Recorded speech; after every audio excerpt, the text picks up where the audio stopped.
Action. N'importe quoi, t'asseoir, je t'en prie. Tov, Hashem, Hashem, Naaseh, Venasiach, un peu de silence, on commence, le Bezrat Hashem, le tour, on est avec nos sages racontes, on reprend nos sages racontes sur le du mot Tanakh, puisqu'on avait fait le Nach, maintenant on reprend nos sages racontes tous les lundis, Bli Neder, avec les parachiotes, donc on ne va pas les suivre de façon hebdomadaire, mais on va les faire à notre rythme, à nous, parce qu'il y a beaucoup à lire, avec l'aide d'Hachem. On est aujourd'hui le 29 Kaf tête du mois de Tishré, dernier jour du mois de Tishré, et ce soir c'est Rosh Chodesh pour 2 soirs.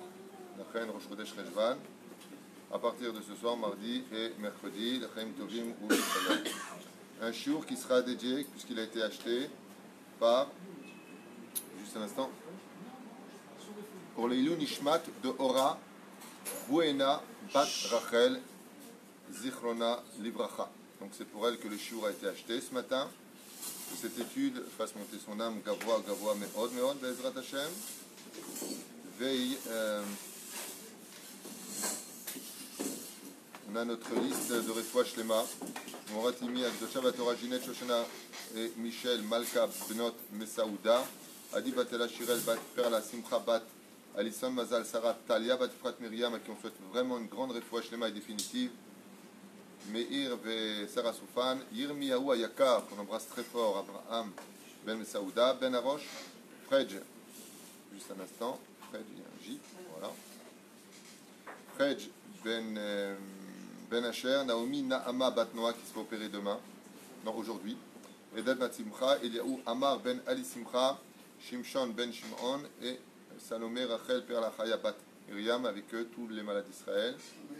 Pour l'élève Abdalim, l'élévation de l'âme de Yitzhak Ben Sassia Marcel Bat Rassiba, Ruth Bat Sarah, Blanche Bat Efrat, Shirel et Sarah Bnot Keren Jessica, Aléhan Shalom et Yitzhak Ben Rivka, Bezrat Hashem.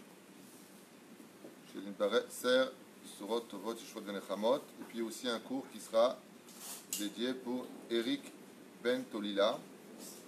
Je voudrais aussi en profiter pour remercier, c'est très important de remercier les gens. Rien n'est induit dans la vie. Jérémy Ben Arosh, Mamash Todarabar, il faut Shlema une fois de plus. On m'a demandé aussi de faire le Shlema de Michal Bat Yaakova et de Yosef Zvi Azar. Pierre Ouzguez Todarabar.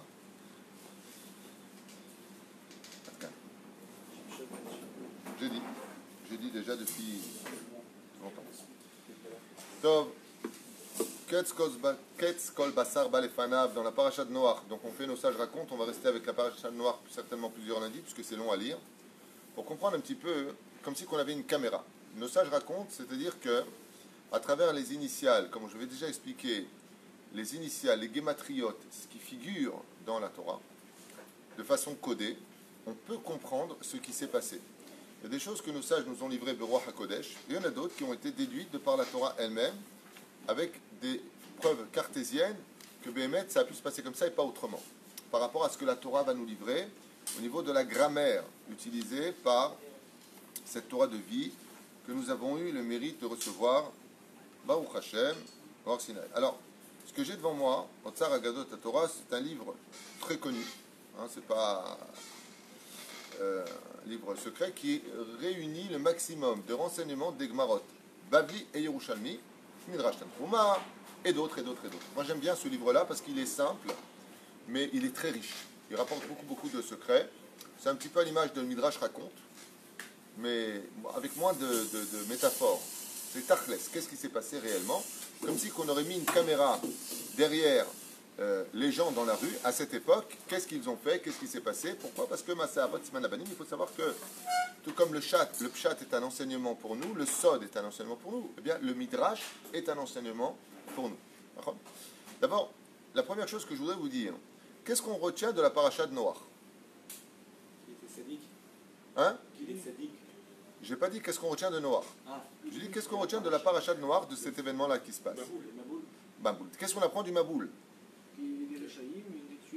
Non, c'est pas ça. L'humanité ne tient pas la route. Que l'humanité ne tient pas la route. C'est une belle réflexion. On va dire l'humanité n'a pas tenu la route. Parce que là, elle tient. Parce que Dieu avait prévu de ne plus jamais rapporter un maboul d'eau sur terre mais de feu, il n'a pas promis. Donc, mais qu'est-ce qu'on apprend ici? On apprendra une chose essentielle. Très souvent, les gens se disent, bon, de toute façon, ça va aller. Ils restent dans leur médiocrité, dans leur péché. Comme une femme, par exemple, je donne un exemple, qui, pour X raison, déciderait de se donner à tous les hommes qui lui diraient t'es belle, t'es belle, t'es belle, et puis elle ferait plein de bêtises. Puis il ne se passe rien. Tu fais faire Zera le-Batala, tu fais des sourim d'Oraïta, tu fais tomber des hommes dans la kripa. C'est Nora Bayom. Tu te conduis comme une prostituée dans le Tachles, comme ça s'appelle dans la Torah. L'Otezanou. Une femme qui se donne à tous les mecs, c'est. Et encore, une prostituée, elle est mieux, parce que moi, elle prend quelque chose. On comprend pourquoi, mais elle, qu'est-ce qu'elle prend? Rien. Mais il ne se passe rien. Alors elle continue. Yotse misé, il sort de là, ça veut dire que on pense qu'il ne se passe rien. Et on pense que tout va bien aller. Allez, ça va, bon, tu vois pas ce que j'ai fait, je fais ce que je veux de ma vie. Bien, la paracha ici, il dit Ketz kol basar. Fais attention. On apprendra que chez Akadosh Baruch Hu, Be'emet, tu peux tout perdre. Be'emet. Et cette paracha-là vient nous dire fais attention. Cette paracha vient nous dire ne crois pas, parce que tu es Mechalel Shabbat toute ta vie, que ça va aller. Ne crois pas ça. Ne crois pas que Dieu, tu l'as mis dans ta poche parce qu'il est miséricorde de Dieu. Pas du tout. Cette paracha vient nous apprendre que Dieu, c'est pas qu'il lui a des limites, mais c'est que Dieu impose des limites. On le verra ici, on le verra dans le Sefer Shemot avec qui? Pharaon. Hein? J'accepte plus sa teshuva. On le verra avec qui? Korach. Bravo. On le verra avec qui? Les Bnei Israël dans le désert. Personne ne rentre en Israël à part Kalev et Yoshua ben Nun. On voit que Dieu, ça rigole pas avec lui. Il dit à Moshe, non, arrête. Est-ce qu'il rentre en Israël? Il ne rentre pas. Il est très important de comprendre que la première paracha de Bereshit vient nous apprendre que Dieu a créé le monde par le Chesed. Et tout de suite après, la Torah vient nous dire fais gaffe. Ne prends pas Dieu pour un frayeur. Ne crois pas que tu le mets dans ta poche. Parce que sache que Dieu peut tuer une humanité entière. Et il fait ce qu'il veut, il n'a pas de compte à rendre. Il est Dieu. Qu'est-ce que tu veux faire? Tu veux dire, ah, je ne suis pas content. Ça ne marche pas les gilets jaunes avec lui. Il n'y a pas. Bravo, j'attendais que quelqu'un le dise, Sodome et Gomorrhe. C'est-à-dire que Dieu est capable de détruire des villes ou la terre s'il le faut. Si vous n'arrêtez pas vos bêtises de débauche morale, de mentir, de voler, ne croyez pas que... Ah, qu'est-ce qu'il va faire? Il va tous nous tuer. Par exemple, en France, quelqu'un me disait qu'est-ce que tu veux faire? C'est fini la France. Je dis pourquoi? Il me dit qu'est-ce que tu veux qu'on tue tous ceux qui nous veulent du mal maintenant? Ils sont trop nombreux et on ne peut plus rien faire. Les droits de l'homme. Chez Akadosh Baruch Hu, il n'y a pas les droits de l'homme. Là, c'est bizarre, hein? C'est Dieu, mais chez lui, il n'y a pas les droits de l'homme. Vous dépassez une limite, c'est fini. Voilà ce que vient nous apprendre cette paracha. Akadosh Baruch Hu, c'est pas que lui a des limites, mais c'est qu'il impose des limites. Ce qui fait que quand on dit à une personne, fais tchouva, t'as vexé quelqu'un, demande du pardon avant de mourir, ou alors t'as volé, rends ce que t'as volé, ou alors fais attention au Shabbat, t'es pas chômeur Shabbat, fais attention à ce que tu fais. Ouais, il arrive de l'autre côté, et c'est un maboule qui lui tombe sur la tête. Cette paracha vient nous mettre en garde après les fêtes de Tishrei. Okay? D'une chose essentielle, c'est que les pluies que nous recevons, parce qu'en général la paracha de Noir se lit toujours au mois de Cheshvan, vous savez ça, c'est un klal. Cheshvan, c'est le mois des pluies. Pour nous rappeler que les pluies en Israël sont un signe de bénédiction, mais si elles tombent en shidaphone, c'est-à-dire au point de noyer les cultures, comme ça s'est passé déjà il y a plusieurs années, c'est un signe de malédiction. Et Akadosh Baruch Hu ici il nous met en garde.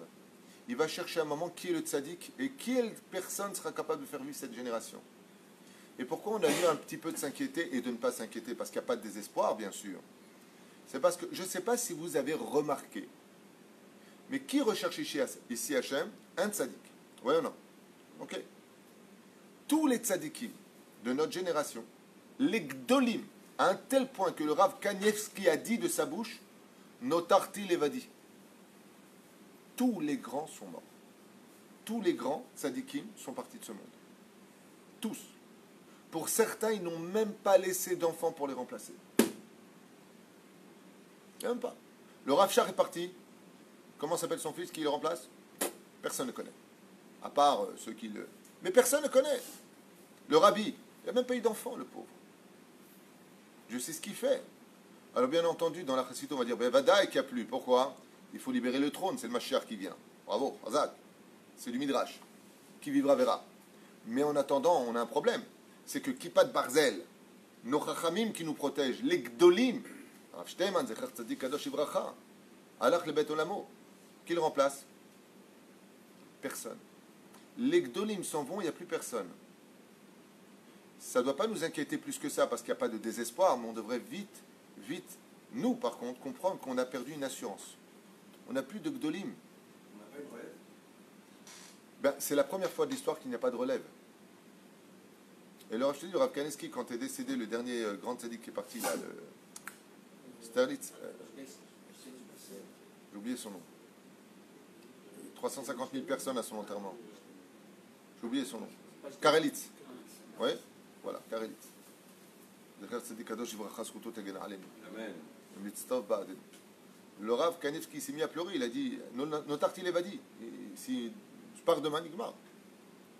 Ça ne veut pas dire qu'il n'y a pas encore de grands. Le monde il tient sur 36 tzadikim, on est tous au courant. C'est Psaïder. Mais quel tzadik on parle? Comme Noach ou comme Abraham? Il y a aussi des tzadiks.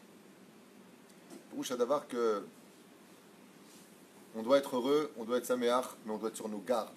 Et cette paracha après les fêtes nous dit c'est pas parce que tu as passé les fêtes, tu as réussi à passer la fête de Kippour, de Hoshana Rabbah. Attention, il y a paracha de Noach. C'est un enseignement qui doit nous réveiller d'année en année. Pourquoi? Parce que ce rendez-vous avec cette paracha vient nous faire comprendre que c'est pas que Dieu a des limites. Dieu est illimité dans son chesed. La preuve en est.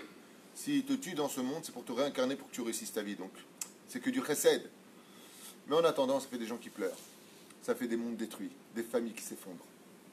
Fais attention. La vie n'est pas un acquis.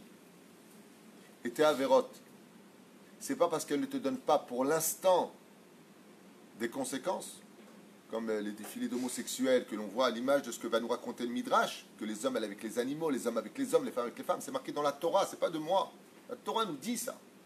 Batishachet, Mazé, la terre était remplie de quoi? De semences. Ils jetaient leurs semences. Zera levatala, les films porno. Allez, on y va, on jette. Et alors, qu'est-ce qu'il y a eu? Voilà, je me suis lavé, je prends une douche, qu'est-ce qu'il y a? Il n'y a rien. Habibi, le Zohar, comme ça, noir sur blanc, c'est marqué. Le Zohar Akadosh nous apprend que quand une personne fait une avéra, c'est pas grave, il peut faire tchouva. Il n'y a rien de grave de faire une avéra. Si tu fais tchouva. Mais pas, tu fais une avéra dans l'intention de faire tes tchouva. Il y a marqué dans le Zohar Akadosh, celui qui y croit, il prendra conscience. Celui qui ne croit pas, route à vor. Il dit, tu sais que pendant que tu fais une avéra, l'ange qui se crée de la avéra descend au Gehinam te préparer ton Gehinam. Comme ça que c'est marqué noir sur blanc dans le Zohar. Malachim shnivra'u mi hataim shel adam boarim lo et Gehinam. Il allume son Gehinam et il l'attend. Le Madavardomé. C'est comme un fils qui se moque de son père, il crache dessus, et le père, il dit rien, il bouge pas de sa chaise. Donc il dit, bah, elle est belle. Mais le père, qu'est-ce qu'il fait? Il est en train de chercher avec quel martinet va lui défoncer les jambes. Il me dit, tu vois, il bouge pas. Non, il est juste en train de regarder. Qu'est-ce qu'il va utiliser pour te donner une bonne leçon? Bon, je suis un peu dur dans mes mots, mais c'est juste pour qu'on prenne conscience qu'après les fêtes, on ne doit pas baisser notre garde. On doit être constamment sur nos gardes. Et c'est ce que nous dit la Torah. On vient de le lire. Uma Hashem Elohecham, Shoel Mimar ki im le'ira. Fais attention, qu'est-ce que Dieu te demande? D'abord, crains-le. Alors bien sûr, ça fait un petit peu chrétien d'entendre la crainte du bâton. Vous avez raison. Mais on a vu qu'à cette époque-là, même ça, il n'y avait pas.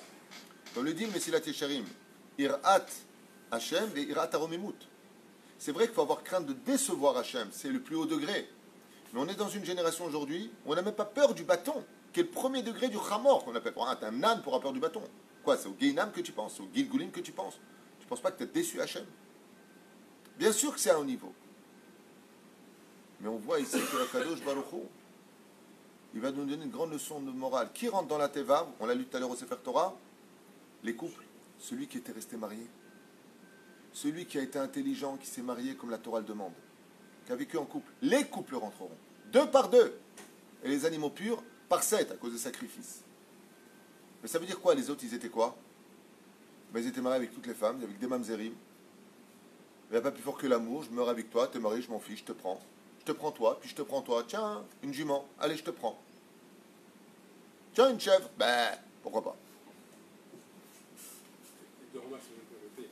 La première, il n'y avait pas encore de loi telle que la Torah va les donner plus tard. Même les lois de Noir ne sont pas données. Oui. Et deuxièmement, c'était des punitions collectives et non pas individuelles. C'est une question ou une réponse? Parce que si c'est une réponse, j'ai rien à dire, c'est votre opinion. Si c'est une question, j'ai des réponses. Alors on va dire que c'est une question. Monsieur Lévi Ayaka, a posé, il dit, mais les lois de Noach n'avaient pas été encore imposées. Zelo Nachon. Toute la Torah, comme c'est stipulé dans le livre Raziel Amalach, ont été données à Adam Arishon. Et la preuve en est, puisque tu verras toi-même qu'il y a eu 10 générations de tzadikim entre Adam et Noach qui ont préservé cette Torah, comme Chanoch en d'autres termes. La Torah avait été donnée, écrite, Baal Peh. Toute la Torah a été donnée à Adam Arishon, enseignée par Raziel Amalach, qui est venu enseigner cette Torah à Adam Arishon. Mais à Kadosh Baruch Hu, il ne pouvait pas mettre à l'avance la faute, en disant, bah, je vais donner ça, mais vous allez avoir faute. Non, l'onachon. Et cette Torah, cette transmission a été donnée depuis le début. Tu crois qu'Adam Arishon ne mettait pas les tefilines? Un jour, quelqu'un m'a sorti, pourquoi on met le talit? Parce que les Romains mettaient la cape, et les Grecs mettaient la cape, on met la cape. Ben, le problème, c'est que bien avant les Romains, Abraham Avinu déjà, c'est marqué noir sur blanc, je ne prendrai pas ni une sandale de la tefilines, ni comment dire, les fils, les lacets, c'est pour les tefilines, ni les fils des tissus. Rashi dit Mikan Zakinu la talit, bien avant que naisse le peuple romain. Donc les gens sont bien gentils à inventer des choses ou prendre de dire n'importe quoi tout le temps, mais il faut voir le texte. Zelonachon. Adam Arishon a reçu les 613 mitzvot de la Torah, mais il faut zekatour, les ovda ou le shomra. Basé les ovda, mitzvot assez, ou le shomra, mitzvot lotase. Comme ça disait Chachamim. Donc voilà que la Torah a été donnée à Adam Arishon, seulement elle n'a pas été donnée, par contre là où je vous rejoins, de façon officielle, mais officieuse. Le don de la Torah, c'est l'officialisation de la Torah maintenant de façon tamponnée. Ça veut dire qu'elle était facultative dans son accomplissement. Tu fais ou tu fais pas. D'accord? Kemochen, kachaita Torah Kedusha. Donc à l'époque de Noach, les 7 lois avaient été données, parce que si ce n'était pas le cas, pourquoi Dieu les aurait punis? Si on fait ce qu'on veut, on fait ce qu'on veut, c'est l'onachon. Mais c'était une époque très spéciale. Quelqu'un m'a dit, est-ce que les dinosaures existaient à cette époque? Mais c'est marqué, on l'a lu la semaine dernière, il y avait 2 sortes de géants sur Terre, mi-ange, mi-démon. Mi-homme, pardon. Les néphilim, bon, il y a marque le cas de savoir les néphilim, est-ce que ce sont des hommes ou des... Mais Rachid nous dit ce qu'il nous dit. Et il n'y a pas que ça. Les anges déchus, eux-mêmes sont descendus. Alors il y a une marque le cas dans les midrashim, tel que c'est marqué. On comprendra qu'il s'est passé des choses, des êtres humains qui très spéciaux. Si je me reviens un petit peu en arrière, vous verrez que les 2 femmes de Hevel sont montées en soi-disant se mariant avec 2 anges. Elles redescendront plus tard en tant que femmes de Batia et Yocheved. Enfin, c'est un sujet pour lui-même dans les Gilgulim, de quelle façon elles sont revenues dans ce monde. Donc là maintenant on va ouvrir dans le Midrash Bezrat Hashem, Noach et Dor HaMabul. Qu'est-ce qui s'est passé pendant cette génération pour que Akadosh Baruch Hu ait envoyé une extermination générale qui part de l'homme jusqu'à la plus petite des fourmis, des insectes, sous la terre. Tout le monde a été totalement foudroyé sous une eau bouillante de 7000 degrés selon le Midrash, venue du magma de la terre et des pluies du Geinam, comme ça que nous raconte les Chachamim, vous le verrez vous-même dans la suite de la lecture. Okay? C'était planétaire donc. C'était planétaire. Il y a un seul pays qui n'a pas été touché, selon le Midrash. Voilà. Mais ce pays a été touché à un autre degré. C'est le pays d'Israël qui n'a pas été enseveli par les eaux, mais il a été brûlé par les édim, c'est-à-dire par les édim, les vapeurs bouillantes de l'eau. C'est-à-dire qu'il y a une espèce de choma, je sais pas comment on dit choma, de muraille, d'eau qui s'est faite autour d'Israël. Israël n'a pas été touché par cela. Pourquoi? Qui admat kodesh. Parce que la terre d'Israël, elle est kadosh. C'est pour ça que la terre d'Israël n'est pas ensevelie, mais par contre elle se secoue.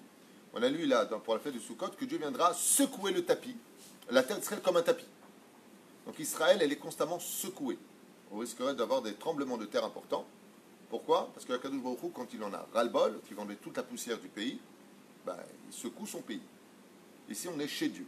Donc chez Dieu, Dieu ne va pas amener de ma boule. On y va? Ken? Combien de temps entre Adam et 1200 ans à peu près. 1100 ans, 1200 ans. Adam, je crois qu'il décède, et Noach naît. Mais il y a 10 générations, les mères, père de Noach d'ailleurs, Métouchélar, grand-père, si je m'abuse, dans les généalogies. Hein? Machalalel. Tu prends le Kehati là-bas, 10 générations, 5e Mishnah, premier chapitre, il donne les 10 noms d'un coup. Voilà. Donc, voilà, bon iré.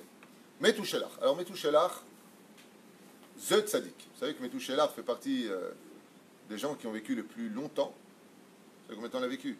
70. Bonne réponse de M. Lévy, vous êtes tous gourés, c'est lui qui a raison, c'est 969 ans. D'où l'expression française vieux comme Mathusalem. Il a vécu 969 ans. Une gentille dame a écrit hier pourquoi avant on vivait longtemps et aujourd'hui on ne vit pas longtemps. 969 ans. Punaise, le mec, tu lui achètes des bougies, les bougies coûtent plus cher que le gâteau. De vous, ça. 969. Vas-y, Pépé. Pfiou. Non, alors d'abord, il y a deux choses qu'il faut savoir, c'est que le monde a changé, puisque à cette époque-là, tu avais le visage à 969 ans comme un homme de 20 ans. Qui a demandé la vieillesse? Avraham Avinu. Au niveau de je buzz pour question pour un as, vous êtes champion. Hein. C'est Avraham Avinu qui va demander la vieillesse. Donc avant Avraham, il n'y avait pas de vieillesse. Ce qui fait qu'à partir de 40 ans, on peut dire que le visage et le corps stagnaient. Donc quand tu voyais un homme de 969 ans, tu ne voyais pas un vieillard contre toute attente, puisque la vieillesse n'est venue, selon Midrash, que à partir d'Abraham. La maladie n'est venue qu'à partir de... Pour buzzer. C'est-à-dire de Yaakov. Avant, la maladie n'existait pas. Les gens éternuaient et on leur disait Shema Israël. Aujourd'hui, on dit la brioute. Pourquoi? Parce que la Torah nous apprend que l'âme a été insufflée par les narines. Et donc, quand on est mit'atesh, c'est comme si on retire un souffle du nez. Les gens éternuaient et ils tombaient et ils mouraient. C'est-à-dire? Alors, parachat Vayechi, ve'ine Yaakov relé, ve'ine, c'est pas vaïne le gâteau, hein. Ve'ine, et voici. Chaque fois qu'il y a le mot hine, ça veut dire que c'est une surprise. Donc, si c'est une surprise, c'est qu'il n'y avait pas avant. Ve'ine Yaakov relé. Maintenant, la maladie existe sur terre. Pourtant, c'est bizarre parce que on sait qu'Abraham avait une pierre secrète qui lui a été donnée par l'ange du soleil, Hama. Et cette pierre guérissait. Donc à l'époque d'Abraham, il n'y avait pas de maladie. Mais la réponse est simple. Oui, il n'y avait pas de maladie comme le cancer, comme ceci et cela. On va pas donner des noms, ça ne sert à rien. Mais si tu prenais un coup de couteau et qu'on te coupait une veine, bah, tu mourrais. Donc Abraham avait une pierre, tu l'as posée sur la personne et cette personne guérissait. Car les pierres possèdent en elles des influences énergétiques. D'où les 12 pierres du pectoral, du Kohen et autres. Comme par exemple, quand on a des rhumatismes, qu'est-ce qu'on met comme bracelet? Du cuivre. Bonne réponse. Et c'est incroyable. Moi, à une époque, j'ai eu du rhumatisme. On m'a donné un bracelet en cuivre. Il est parti très rapidement. Donc, vous voyez quoi? C'est un aimant. Contre l'Ainara, pour enlever l'énergie de l'Ainara, on prend de la offeret, du plomb.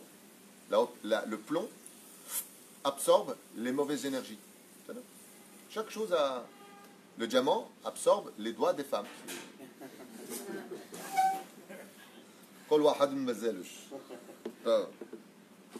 Alors, on commence le midrash ou l'élève?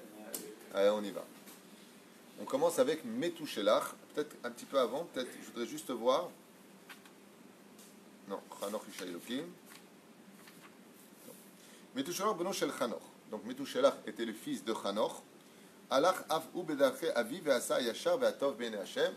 Dans une génération très difficile. Alors Metouchelach, tout à l'heure je parlais de la Torah.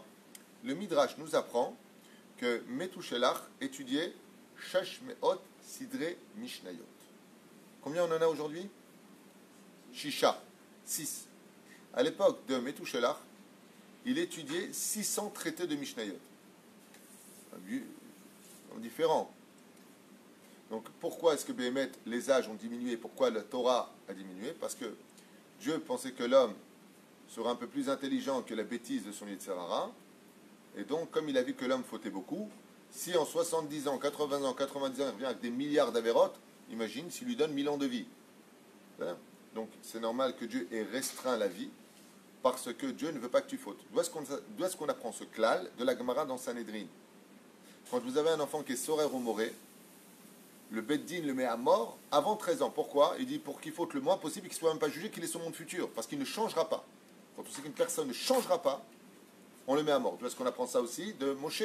Quand il voit l'Égyptien, il regarde à droite, à gauche. Est-ce que tu as le mérite de quelqu'un qui te protège? Non, il n'y avait pas de tzadikim. Est-ce que tu vas avoir un enfant qui deviendra tzadik jusqu'à la fin des temps? Non plus.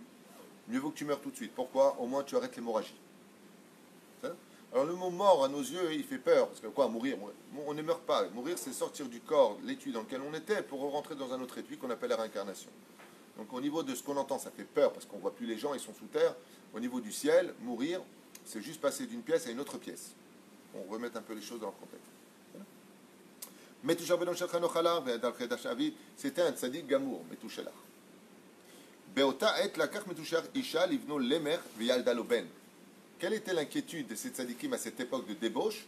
De vite trouver un shidouch à leurs enfants, de vite les marier pour ne pas que chas v'shalom ils fassent des avérotes avec la chose et la faute la plus grave pour laquelle même Rabbi Nachman nous dit que Dieu est longanime pour toutes les fautes sauf une, les fautes du sexe. Tout ce qui touche à la débauche sexuelle, Akadosh Baruch Hu n'a pas de patience pour ça. Et quelle faute on parle? Zera levatala. Lorsqu'on apprend ça encore, même d'un mot hébreu qui est devenu d'ailleurs français, le français l'a pris de l'hébreu, onani. Mazé la onani, masturbation. Le mot onan, c'est le nom qu'a donné Yehuda à son fils. Et pourquoi il s'appelait onan? Parce qu'il pratiquait la masturbation. Qu'est-ce qu'il a fait Hachem? Il les a mis les deux avant. Onan et Er sont morts. Pour quelle faute? Il faisait la masturbation. C'est-à-dire qu'on peut tout perdre à cause de ça. Donc qu'est-ce qu'il fait ici le Midrash? Parce qu'on peut le dire, voilà, il a marié son fils, Mazel Tov, que j'en ai à faire moi aujourd'hui. Le Midrash, il faut savoir l'étudier profondément. Quand on nous dit quelque chose, si les Chachamim ont pris le temps de s'asseoir et d'écrire, c'est pour te dire, arrête-toi et comprends ce que je suis en train de te dire. Pas, je l'ai lu, c'est super, j'ai rien compris. Comprends. La première chose que va faire Metouchelar pour son fils, Miad limsolo kala. Marie-toi vite. Pour éviter la faute, c'est pas le but. Il y a aussi le côté un peu romantique, sympathique. La femme, c'est pas un objet. Aval pour l'homme, comme c'est marqué, comme ça dit Rabbi Chia. Marie-toi vite pour ne pas foutre. D'abord, tu rends service à la femme, parce que les femmes, dans cette génération, pas facile pour elles. Mais en plus de ça, il n'y a pas plus beau que la famille. Et on verra que grâce à la famille, ils seront sauvés. Kara Metouchar la ben Nolad, à Nolad, comment il appelait donc Metouchelar, le fils qui est né de cette union? Noach. Ulam aviv veyeter anashim keraou beshem seulement. C'est vrai qu'il a été appelé Noach par Metouchelar, c'est lui le grand-père qui a donné le nom à son petit-fils. Mais les gens ne l'ont pas appelé Noach.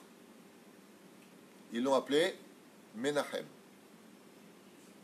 Comment est-ce que les gens appelaient Noach? Ils ne l'appelaient pas Noach à cette époque. Le Midrash nous dit Vekarou kulam beshem Menachem. Tout le monde l'appelait Menachem. Le Lubavitch va être content. Menachem Mendel, ouais, c'était lui. Qui amrou, qui azvu areshaim bayamav et darche aresha v'yashuva el Hashem, yashuv v'nerachem. Et pourquoi il l'appelait comme ça? Parce que quand Noach est né, il avait une telle splendeur de Kedusha en lui que les gens disaient, ah, ça va être le Mashiach. Ça va être lui qui va nous sauver. Veitnahem Elokim. Parce que c'est marqué juste avant dans la paracha de Bereshit que Dieu va Itnahem. Dieu s'est consolé de sa déception d'avoir créé l'homme. Donc comment ils l'ont appelé ici? Menachem. Comment tu dis en hébreu Nehama, qui veut dire consolation. Ils ont dit Noach va nous sauver parce qu'il va consoler Hachem de cette débauche interplanétaire. Menolad, Mishenolad, Noaba, Yeshua Laola. Et tout le monde disait effectivement qu'à partir du moment où est né cet homme-là, la Géoula pouvait venir sur terre. Encore un enseignement à retenir de ce qu'on est en train de lire. Très souvent, quand tu parles avec des gens de Zer Levatala, du vol, mais tout le monde fait ça aujourd'hui. Là, le Midrash te dit non. Sois toi le noir qu'on attend. Sois le tzaddik qu'on attend. Sois le personnage qu'on attend. À cette époque-là, tout était permis. Toutes les barrières de l'immoralité étaient totalement ouvertes. Ouais. Et pourtant, il y a un homme qui va changer l'histoire. Qui va arrêter l'histoire pour lui. Pourquoi?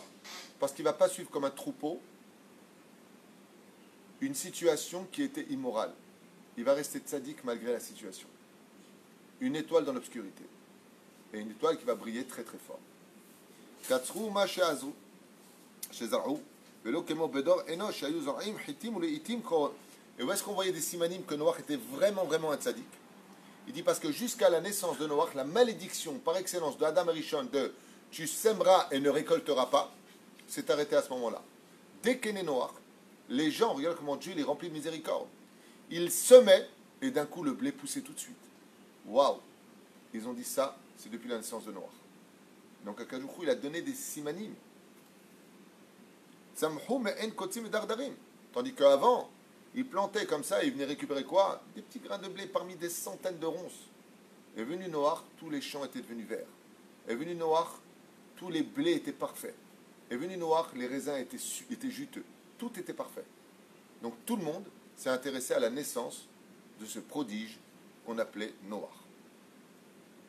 Même si au niveau des noms, je vous rappelle que Alpisod, on ne doit pas donner des noms à nos enfants, si ce n'est qu'après la naissance d'Abraham.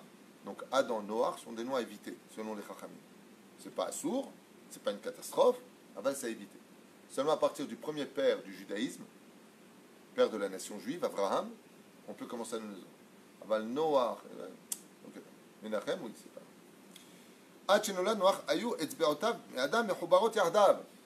Et là, le Midrash nous apprend une chose, c'est que dans la malédiction d'Adam, les mains des humains n'étaient pas séparées. Ils étaient comme une palme. Ils étaient palmés. Ce qui fait que pour travailler, c'était très dur. Les gens travaillaient vraiment à la sueur de leur front parce que tu ne pouvais pas tenir comme tu voulais les éléments. Essayez de vous attacher les mains avec du scotch puis essayez de travailler avec, vous allez voir. Tout de suite, c'est passé un miracle interplanétaire. Okay? C'est limité. C'est comme quelqu'un qui a les mains dans des gants de neige. Moufle. Moufle. Ça fait, je crois, 1 million d'années que je n'ai pas utilisé le mot moufle.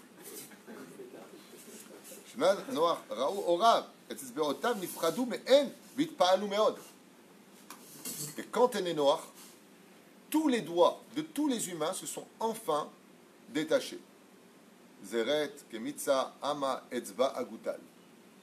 Les doigts se sont tous séparés. Ils ont dit, oh, on va enfin pouvoir maintenant agir en conséquence. Donc la musique va naître, le travail, l'artisanal, tout va naître. Hein? Tubalcaïn, c'était avant. Oui, Tubalcaïn, c'était avant. Donc il jouait du violon, et l'autre il jouait du piano debout. Bon, pour lui, ça voulait dire beaucoup. Noach, Raou, Orav. Imagine comment le mec pouvait du violon avec un gros doigt. Tu vois. Bon, c'est le pire, c'est pour les mariages. Parce que la femme, elle fait ça, elle faisait comme ça. Bon, ce qui avait de bien, c'est que tu achetais une bague une fois dans ta vie à ta femme et tu étais tranquille, hein, selon ce qui a marqué ici. Noach, Raou, Orav, Esberotav, Nifradot. Comme ça nous dit le Midrash. Ah, chez Gadal Noach, il y a même un Midrash qui dit qu'il n'y avait pas de pouce. Le pouce a poussé. Il y a un Midrash. C'est dur à comprendre, mais c'est comme ça. כשגדל נוח והבין שאצבעותיו נפרדו ואינן של בני אדם, חשב וערער אם כן, לא לחינם ברא הקדוש ברוך הוא את הידיים האלה, אבל והמהר לעשות בהם מלאכה. Et Noach a dit, vous voyez que depuis que je suis né, vos doigts se sont séparés les uns des autres. Ouais. Donc automatiquement, c'est que Akadosh Baruch Hu, il attend de nous maintenant que nous fassions la raison pour laquelle nous sommes nés, ne pas rester passifs. Pourquoi? Parce qu'à l'époque de Noach, Noach apportait une telle bénédiction dans le monde que malheureusement, comme des fois il y a des gens, ils vont mal. Alors ils prient, ils font Nishmat Kol Chai, Perek Shira, Teili, ils pleurent, Tzedaka. Dieu leur arrange leur situation. Ils font plus rien. Noach vient nous apprendre ici que le bien-être que Dieu nous a apporté, c'est pour mieux le servir. Donc maintenant que je vais mieux, maintenant qu'on a les moyens, on va faire mieux. C'est pour ça que le secret de la création du monde, c'est Asher Bara Elokim. On vous rappelle ce qu'on avait étudié ensemble? Asher Bara Elokim. Yoram Hashishi, ce qu'on dit, Nachon. Après, comment ça finit? Asher Bara Elokim. Quand Dieu a fini la création du monde, Asher Bara Elokim. La'asot. On avait vu que le mot La'asot, il est bizarre. On sait très bien qu'il a fait. Pourquoi tu nous redis ça? Parce qu'en réalité, Asher Bara Elokim, que ce que Dieu a créé, point. La'asot, toi tu fais. Dieu a créé l'enfant, fait la Brit Mila. Dieu t'a donné du blé, fait du pain et des gâteaux avec. C'est-à-dire que Dieu nous a laissé dans les mains le complément à faire. Fais, bouge, ne reste pas comme ça. Ça s'appelle la ishtadlut. l'effort à fournir. Et Noach va tout de suite dire, hey, si Dieu nous a donné ça, c'est pas pour faire encore plus d'avérotes, c'est pour travailler le monde qu'il nous a donné et le rendre meilleur. L'artisanat, de construire un pays pour Dieu, de construire pour Hachem. Utilisons nos mains, Bezrat Hachem, pour pouvoir compléter ce que le Créateur du monde nous a donné comme base. C'est comme un père qui donne de l'argent à son fils, il revient plus tard, qu'est-ce que tu as fait? Ben voilà ton argent. Non, je te donne de l'argent pour faire fructifier cet argent.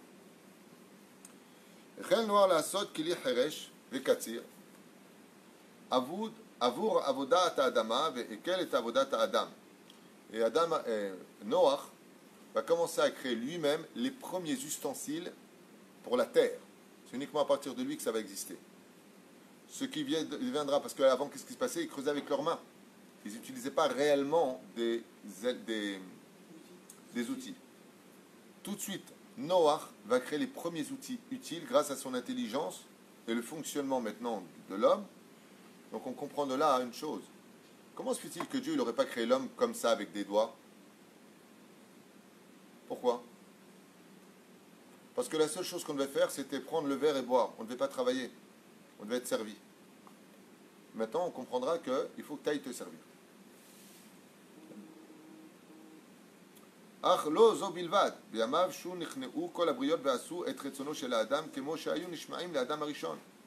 Et au début, quand ils ont vu tous ces bienfaits, la terre entière est revenue vers Noach, en disant ouais, il a raison, il faut qu'on s'améliore, faut qu'on s'arrange. Car depuis Adam Arishon, toutes les créatures se luttaient contre Dieu, la volonté d'Hachem. Mais grâce à la naissance de Noach, le monde s'est apaisé. Ça veut dire qu'avant Noach, les gens ne travaillaient pas. Ils travaillaient beaucoup plus dur. Ce qu'il dit ici, Arshav Aitalem Noach. Pourquoi ils l'ont appelé Noach par la suite, comme il est dit ici? Il dit parce qu'avant ça, ils travaillaient vraiment dans les 10 malédictions. C'était très dur pour eux. Ils n'avaient pas les kélim, ils n'avaient pas l'intelligence de les créer, ils n'avaient pas les mains pour le travailler. Et là, Noach, il a apporté une révolution dans le monde. Et donc, tout le monde savait qui était Noach sur terre. Tout le monde parlait de lui comme étant vraiment le sauveur de cette génération. Et il y a même eu un retour au niveau du cœur. Pourquoi? Parce que, écoutez bien, Apara lo nishma'a lechoresh veteled lo asar etzono ata shuvu anashim shaltuk alakol. Il dit par exemple ici, dans le Midrash, que les animaux, par exemple les bœufs qui devaient pousser la marchecha, la charrue, refusaient de le faire avant Noach. Donc les hommes eux-mêmes, ils tiraient. Les animaux se rebellaient contre les hommes parce qu'ils se comportaient eux-mêmes comme des animaux. Donc ils ne voyaient pas des animaux, ils ne voyaient pas des hommes, ils voyaient des animaux. Puisque les hommes montaient sur les animaux, ils disaient, bah, alors puisque tu montes dessus, c'est que toi-même tu es un animal. Donc ils le défonçaient, donc ils l'encornaient. Depuis, il y a un respect qui s'est installé entre le monde des animaux et le monde des hommes grâce à Noach, de cette génération-là. Et ils ont tous vu de leurs propres yeux combien Akadosh Baruch Hu les attendait. Donc ils ont commencé à faire une pseudo-tchouva. Et donc les hommes ont recommencé à chaltou à la colle, c'est-à-dire ils ont repris en main la création telle que Dieu le voulait depuis Adam Arishon. Et Dieu leur a aussi encore apporté un grand bienfait à la naissance de Noach. Depuis la naissance de l'Emer était venue la famine dans le monde. Mais comme est né Noach,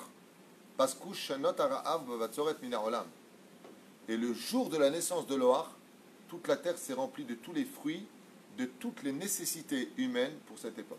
Donc tout le monde a bel et bien compris qui est né, qui a apporté une telle bénédiction. Vous avez compris que Noach est la réincarnation de Adam Arishon. Gadal Noach ba'alar dar kemetu shalach aviv. Et Noach était un homme réellement tzaddik, même si le Midrash nous rapporte dans Me'am Loez, dernier pérouche de Bereshit, de la paracha de Bereshit, que Noach en réalité itkalkel vers Chazar B'tshuva. On dit que même Noach faisait partie des mêmes gens de cette époque, mais qu'il a fait tchouva. Et sa tchouva était fulgurante. Il a goûté au mal et il a fait tchouva. Il y a une dame qui dit comme ça. Et Noach avait compris une chose, c'est que si tu veux réussir ta vie dans le service divin, il faut être tam. Tam veut dire intègre, tam veut dire savoir s'étonner, tam veut dire être simple. Plusieurs façons de le traduire. Et ne sois pas compliqué avec Hachem. Ayazorem, l'homme er. Veyachar ben Hachem. Il était droit devant Dieu. Il faut être balèze pour être droit devant Dieu dans une époque aussi impure. Arkol bene Adam saru b'yamav, haem b'darchei Hashem v'alchu b'shtirut libam, lavod ish et elilo. Mais à cette époque-là, il faut savoir que tous les hommes ne suivaient que leur pulsion animale. J'ai envie, je prends. Je veux, je te vole. Je fais ce que je veux. T'as pas à me dire ce que j'ai à faire. Donc ils suivaient leur cœur et leur Dieu intérieur, le Yetzer Hara. Et leur psalim, ils avaient bien entendu des statuts. Pourquoi? Pour se donner bonne conscience, en disant non, j'ai un Dieu, c'est pas le tien. Limdu eshitreu et darcheim arein.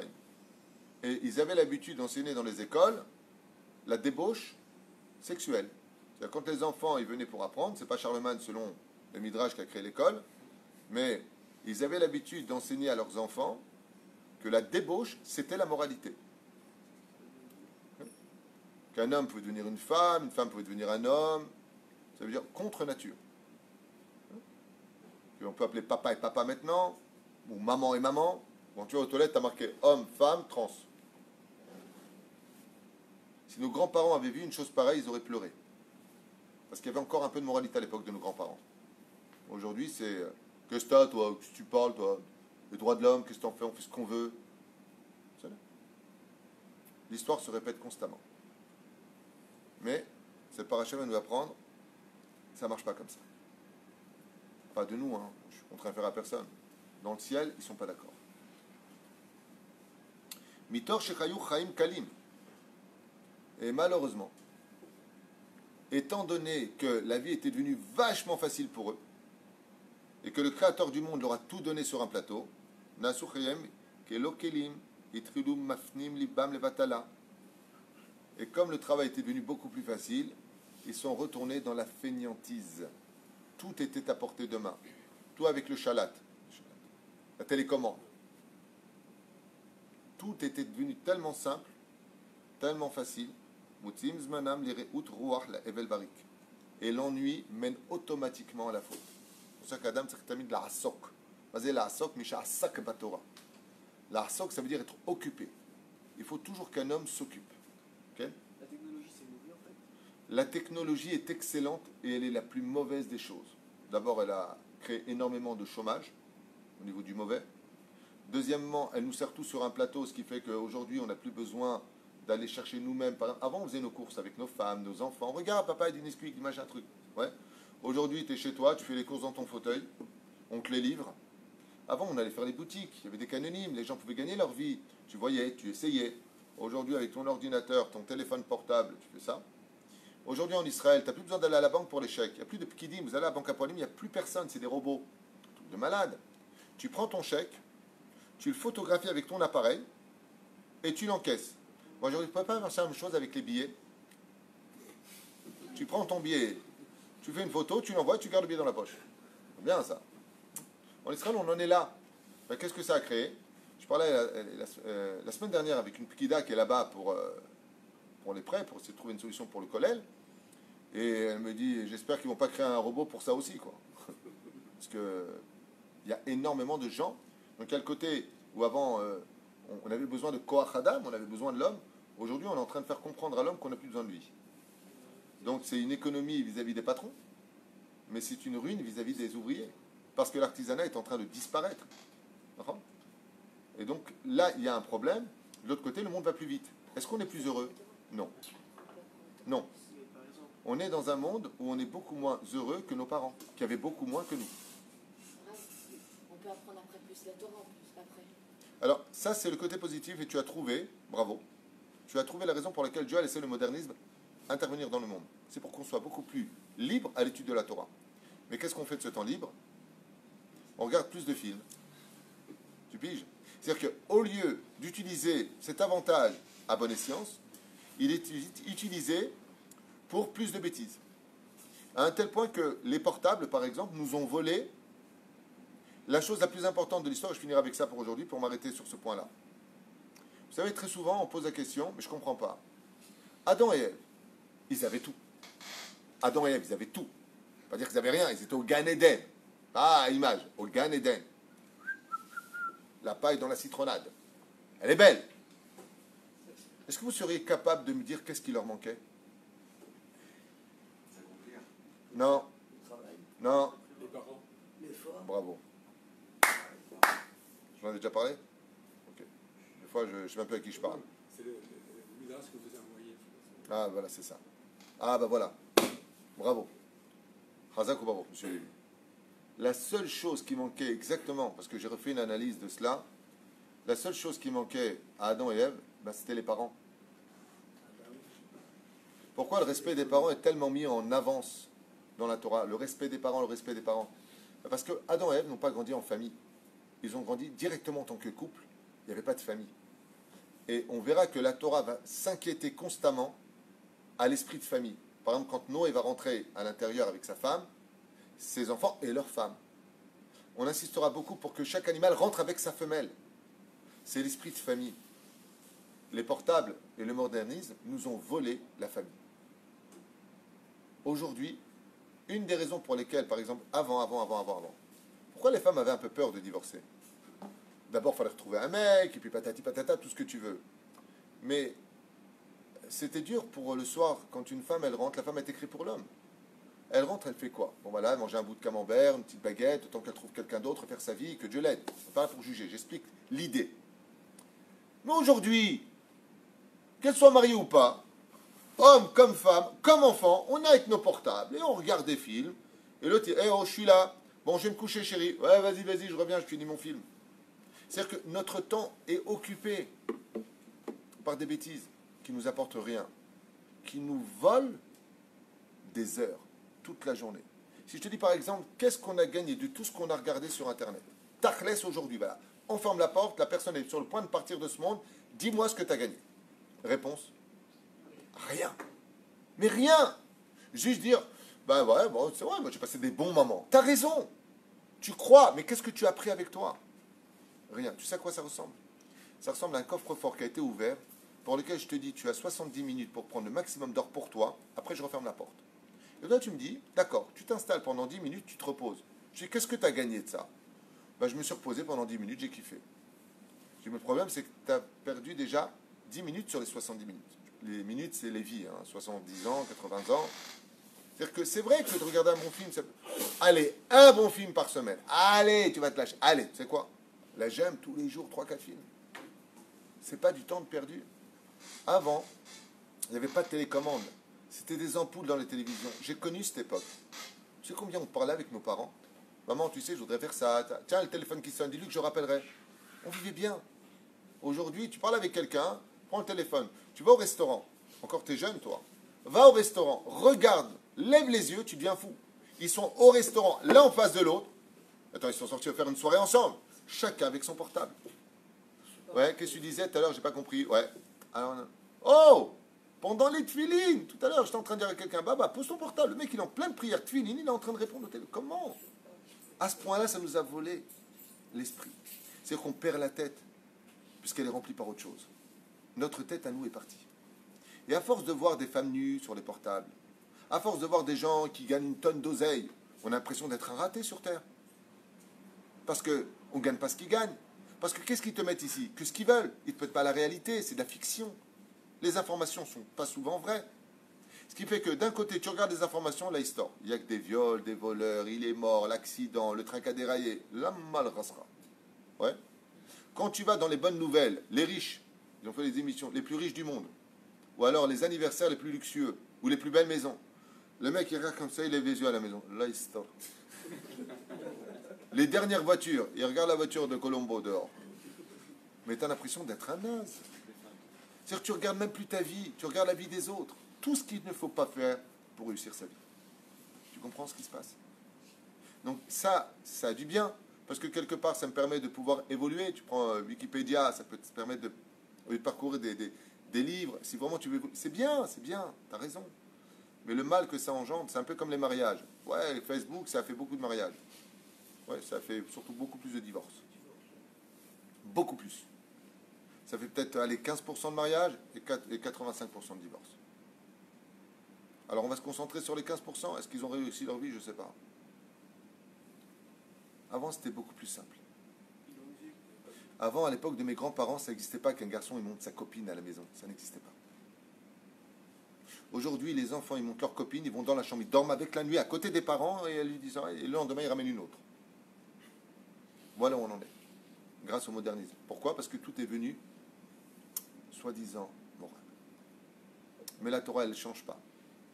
Et sachez une chose, que vous le vouliez ou pas, c'est la Torah qui aura le dernier mot, je vous l'affirme. Ce n'est pas une menace, c'est un état de fait. Ve'aya akev. Dieu dit, je vous jure qu'entre vous et moi les humains, c'est moi qui aurai le dernier mot. Tu veux savoir jusqu'où va l'immoralité? En Irlande, non, en Hollande et au Japon, ils sont en train de créer des femmes qui ont la même douceur que la vraie peau d'une femme, sur mesure, sur commande, sexuelle, qui parle, qui marche, qui n'a pas de belle-mère,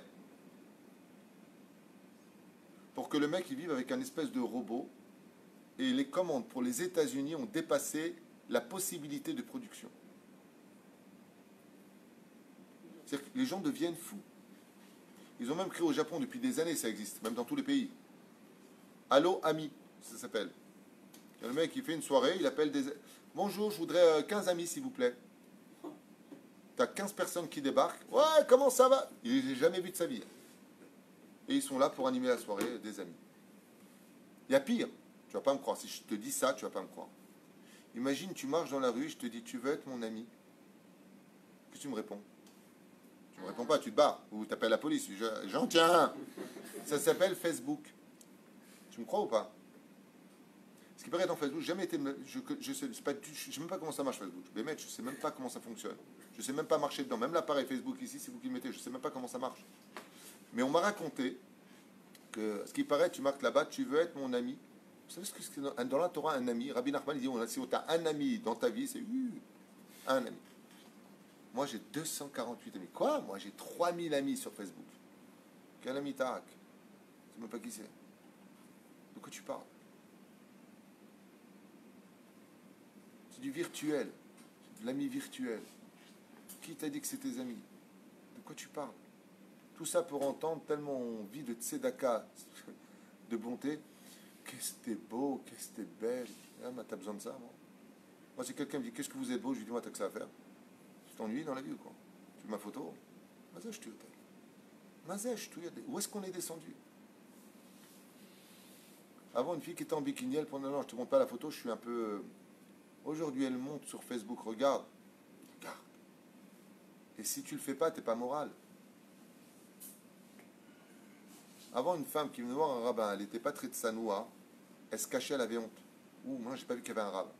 Aujourd'hui, elle vient devant toi avec Pitom et Ramsès, elle te regarde comme ça. Dites-moi, en fait, je voulais vous dire pour... Tlomit Bayeshet. Elle vient comme ça à les synagogues. Tlomit Bayeshet. Mais ça marche des fois avec la menace. J'aimerais bien voir, moi, quelqu'un débarquer comme ça dans une mosquée. Hein? J'aimerais bien. Pourquoi? T'as peur, hein? T'as peur, hein? Et là, t'as pas peur. Alors, des fois, il faut un petit peu le côté... Fais attention à toi. C'est bon? Baruch Adonai l'olam amen v'amen. Shniske l'achzor b'tshuva shlema et d'être tous dans notre génération des Noach. On s'arrêtera là pour cette première étape du Midrash de nos sages racontes. Bezrat Hashem. Kol tuv v'leitchaot.